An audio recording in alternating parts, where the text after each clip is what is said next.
जब से अंजलि के लिए आदित्य का रिश्ता आया था, तब से अंजलि की जिंदगी में अजीबोगरीब चीजें घट रही थीं। कभी उसका बेहोश हो जाना, कभी उसे चोटें लगना, और तो और अजीबोगरीब सपने आना। एक रात उसे अपने सपने में एक भयानक आत्मा भी दिखी। जब ये सब बातें अंजलि ने अपने होने वाले पति आदित्य को बताई, तो आदित्य ने उसे शहर के बाहर एक मंदिर में बुलाया। अंजलि घर से निकलने ही वाली थी कि तभी अंजलि को अपने घर के ड्राइंग रूम से अपनी माँ की एक जोर की चीख सुनाई दी। उस रात अंजलि अपनी माँ की चीख सुनकर अपने कमरे से बाहर निकली तो उसे एक अजीब सी बदबू आई, मानो कोई जानवर मरा हो और बुरी तरह सड़ रहा हो।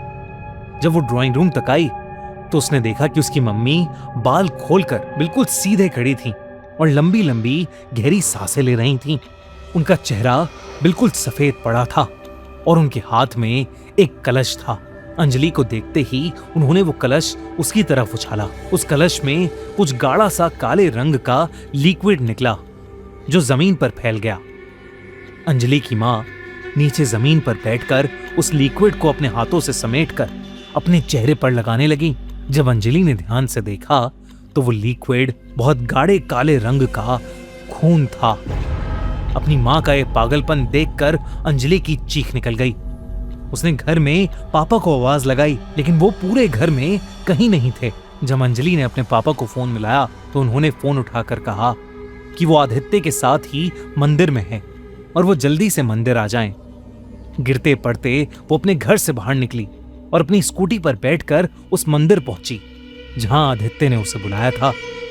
जब वो वहां पहुंची तो उसने जो देखा उसे देखकर उसके रोंगटे खड़े हो गए और उसके हाथ से उसका हेलमेट नीचे गिर गया। वहां उसकी मम्मी की तरह ही आदित्य के चेहरे पर भी खून लगा हुआ था और वो एक हवन कुंड के पास बैठा हुआ था। उसके हाथों और पैरों को किसी ने रस्सियों से बांध दिया था और वो पागलों की तरह दर्द में छटपटा रहा था, चीख रहा था। हवन कुंड के दूसरी तरफ उस मंदिर के महापुजारी और अंजलि के पापा बैठे हुए थे और वो दोनों किसी तरह का हवन कर रहे थे। अंजलि को कुछ समझ नहीं आ रहा था।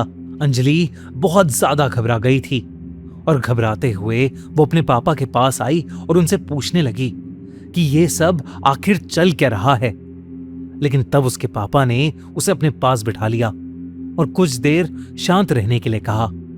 हवन जैसे जैसे आगे बढ़ता जा रहा था, आदित्य उतनी ही जोर से दर्द में कर रहा था।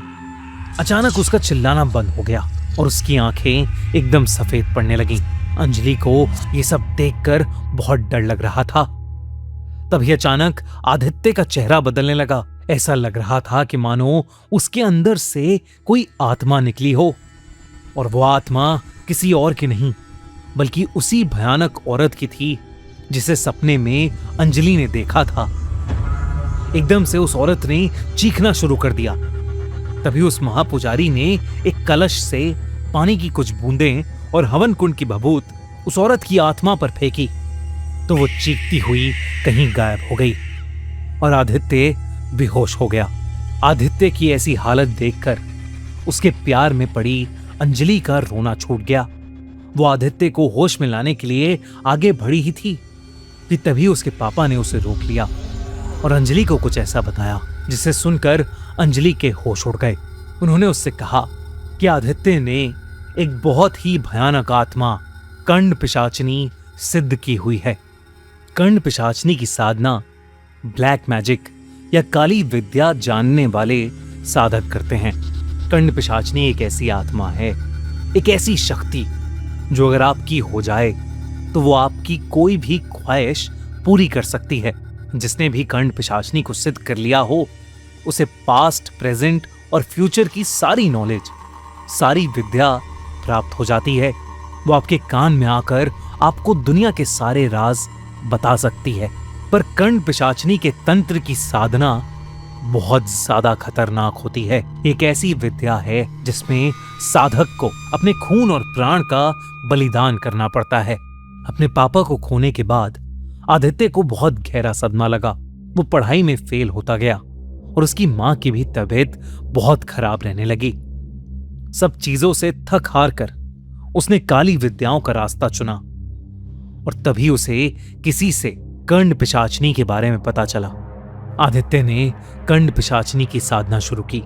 उसने अपनी नींद, अपना सुख, अपनी जिंदगी सब कुर्बान कर दिया। और एक रात जंगल के बीचों बीच जब वो बैठकर कंड पिशाचनी की साधना कर रहा था, वो उसके सामने आई।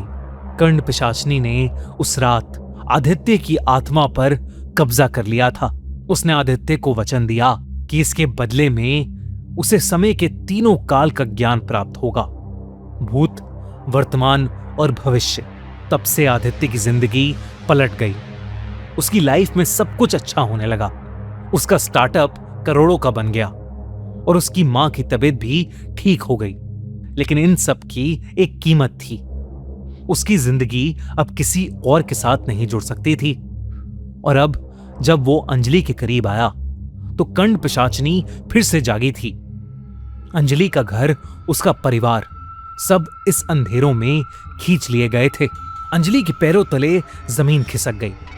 अंजलि के पापा ने उसे बताया कि ये सब आदित्य ने ही उन्हें आकर बताया है और वो ये पूजा इसलिए कर रहे हैं ताकि आदित्य और अंजलि हमेशा हमेशा के लिए उस कंड पिशाचनी के श्राप से मुक्त हो जाएं। तभी अचानक से बेहोश पड़ा आदित्य जाग उठा और उसकी आंखें सफेद पड़ गईं। उसमें इतनी ज्यादा ताकत आ गई कि उसने अपनी रस्सी खोली और सीधा अंजलि को उसकी गर्दन पकड़कर हवा में उठा लिया। आदित्य अपने वश में नहीं था। वो बार बार एक औरत की आवाज में जोर जोर से हंस रहा था। अंजलि चाह कर भी कुछ नहीं कर पा रही थी। उसे आदित्य के अंदर वही भयानक कंड पिशाचनी नजर आ रही थी। वही महापुजारी जोरों से मंत्र का जाप कर रहा था और अंजलि के पापा आदित्य को रोकने की कोशिश कर रहे थे।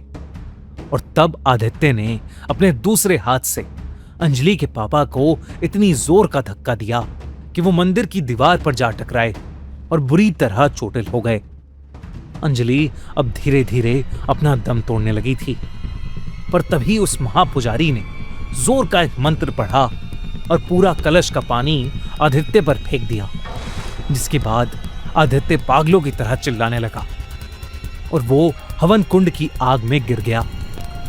ऐसा लग रहा था कि जैसे उस आग में आदित्य नहीं बल्कि वो खौफनाक कंड पिशाचनी जल रही है। कुछ ही पलों में वो कंड पिशाचनी उस आग में से निकलकर कहीं गायब हो गई। महापुजारी ने जल्दी से आग बुझाई और आदित्य पर हवन कुंड की भभूत लगाई। आदित्य के शरीर पर एक भी जलने का निशान नहीं था, पर आदित्य उसी समय बेहोश हो गया था। जब उसे होश आया तब आदित्य हॉस्पिटल में उठा। पूरे 10 दिन बीत चुके थे। आदित्य को हवन के दौरान क्या हुआ ये कुछ भी याद नहीं था। आदित्य का एक दोस्त उसके साथ बैठा था। उसने उसे बताया कि पिछले 10 दिन बहुत बुरे बीते हैं। इसी बीच आदित्य की मां की हार्ट अटैक से डेथ हो गई और साथ ही साथ उसके स्टार्टअप का सबसे बड़ा कॉन्ट्रैक्ट भी कैंसिल हो गया था। उधर अंजलि आदित्य से प्यार तो करती थी, लेकिन वो अब फिर से अपने और अपने परिवार वालों को खतरे में नहीं डाल सकती थी। इसलिए उसने आदित्य से अपना रिश्ता भी तोड़ लिया। उस दिन आदित्य को समझ आया कि उस कंड पिशाचनी ने उसे जो भी दिया था उससे कहीं ज्यादा उससे छीन लिया था। दोस्तों, आप हमारी नई कहानी कच्चा कलवा ब्लैक मैजिक हॉरर स्टोरी अब सुन सकते हैं Amazon म्यूजिक पर YouTube से 1 हफ्ते पहले। तो जल्दी से Amazon म्यूजिक पर जाओ और सुनो हमारी नई खतरनाक हॉरर स्टोरी कच्चा कलवा, only on Amazon music, link in the pin comment. और अगर आपको ये वीडियो अच्छी लगी तो हमारा चैनल खूनी मंडे सब्सक्राइब करना बिल्कुल मत भूलना।